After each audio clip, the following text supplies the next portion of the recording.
વલસાડના માલવણમાં 70 વર્ષના વૃદ્ધનું તળાવમાં ડૂબી જવાથી મોત નીપજ્યું। એનડીઆરએફ અને ફાયરની ટીમે મૃતદેહને બહાર કાઢ્યો। વલસાડ જિલ્લાના માલવણ ગામમાં એક દુર્ઘટના સામે આવી છે, જેમાં માલવણના કરદીવા ફળિયામાં રહેતા 70 વર્ષીય કાંતિભાઈ ધીરુભાઈ પટેલનું સ્થાનિક તળાવમાં ડૂબી જવાથી મોત નીપજ્યું છે। એનડીઆરએફ અને ફાયર બ્રિગેડની ટીમે તેમનો મૃતદેહ બહાર કાઢ્યો હતો। પ્રાપ્ત માહિતી અનુસાર કાંતિભાઈ પટેલ ઘણા વર્ષોથી માછીમારના વ્યવસાય સાથે સંકળાયા હતા।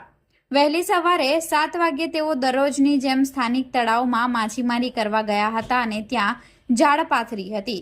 બપોર સુધી તેઓ ઘરે પરત ન ફરતા પરિવારજનોને ચિંતા થઈ હતી। પરિવારજનો અને સ્થાનિક ગ્રામજનોએ તળાવ કિનારે અને આસપાસના વિસ્તારમાં તેમની શોધખોળ હાથ ધરી હતી, પરંતુ તેમનો કોઈ પત્તો લાગ્યો નહોતો। વૃદ્ધ તળાવના ઊંડા પાણીમાં ડૂબી ગયા હોવાની શંકા જતા ગ્રામજનોએ તાત્કાલિક સ્થાનિક તંત્રને જાણ કરી હતી। કલેક્ટર કચેરીના ડિઝાસ્ટર કંટ્રોલ રૂમ દ્વારા મામલતદાર અને વલસાડ ફાયર ફાઇટરની ટીમને ઘટના અંગે સૂચના અપાઈ હતી। તંત્ર દ્વારા તાત્કાલિક સંકલન સાધી એનડીઆરએફની રેસ્ક્યુ ટીમને સ્થળ પર બોલાવવામાં આવી હતી। એનડીઆરએફ અને ફાયર બ્રિગેડની ટીમે ભારે જહેમત બાદ તળાવમાંથી કાંતિભાઈ પટેલનો મૃતદેહ શોધી કાઢ્યો હતો।